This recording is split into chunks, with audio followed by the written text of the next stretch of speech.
How can you convert your product idea into an actual real product? We call it a product prototype, which is an earlier form of how your product will look like. How can you create it? Would you take a few parts from your garage and connect them together to make a prototype?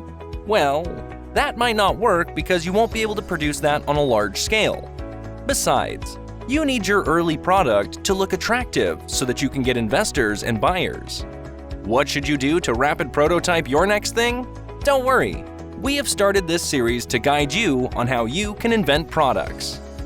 In our previous video, we talked about 3D product animation. If you haven't watched it yet, we recommend it. In this video, we will discuss the next process after 3D product animation, which is prototype development. We will explain the 5 steps to rapid prototype your next thing. So let's find that out. First things first, what is a product prototype?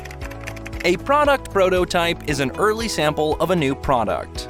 Before the actual product is launched in the market on a large scale, first a prototype is developed. It allows the producer to see how it performs and make adjustments for volume production. Therefore, a product prototype is more than just a virtual 3D model. A product prototype is the actual real product which is modifiable, touchable, and does the work.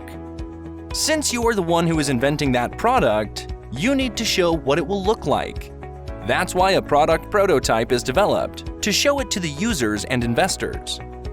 Now, how can you rapid prototype your next thing? Step 1. Sketch your product. An actual prototype can never be created if you haven't sketched out how your product will look like. Therefore, take a sketchbook and draw your product. Give physical meaning to the idea of your product and sketch out how it will look. This step will also help you decide which design will be better. The ideas in mind are often raw and different from the actual products. Hence, first, draw what your product will look like. Step 2. Convert into virtual 3D model. Once you have the sketch of your product, convert it into a virtual 3D model. This will help you see the details because now you will be seeing it in 360 degrees. A virtual 3D model saves you from many hectic tasks, like trying to explain to someone how your product should look. When you have a 3D virtual model, you can simply show every detail of your product. Even to get the prototype, you can provide the virtual 3D model to the firm, and they will print out a 3D model of your product. Before we continue further, tell us, are you loving the video? If yes, please like and share the video, and subscribe to our channel to watch more videos focusing on the processes about how to invent new products. Let's continue now. Step 3. Generate a proof of concept. Often, proof of concept is ignored. Investors pay attention to the apparent design but pay little attention to how the product will function. Possibly, your product might need to perform mechanical functions, and you need to focus on that. Generate a clear idea of how your product will function once the touchable 3D model is created. Users and investors won't just see it, they would want to see how it performs its task. Step 4. Sign a non-disclosure agreement. At this point, you need to understand the value of your intellectual property.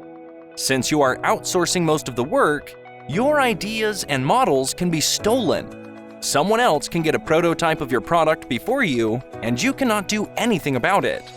To avoid situations like that, you can contact your lawyer because the business is getting serious now. Your lawyer will draft a non-disclosure agreement, which your collaborator can sign before working with you. Once this is signed, the person you are taking help from cannot disclose your product, let alone steal it. And step number 5, create your prototype. Now, combine the virtual 3D model and proof of concept to create the actual prototype. Earlier, this was done by spending more money and producing parts of the product individually. However, now you can collaborate with a 3D printing firm. You can sign a non-disclosure agreement with them and then provide the virtual 3D model and proof of concept to them. They will use these two things to 3D print your product, which you can test later on. Once it's printed, you can connect all the parts and see whether it works. It might need some tweaks until you get a final prototype of your product ready.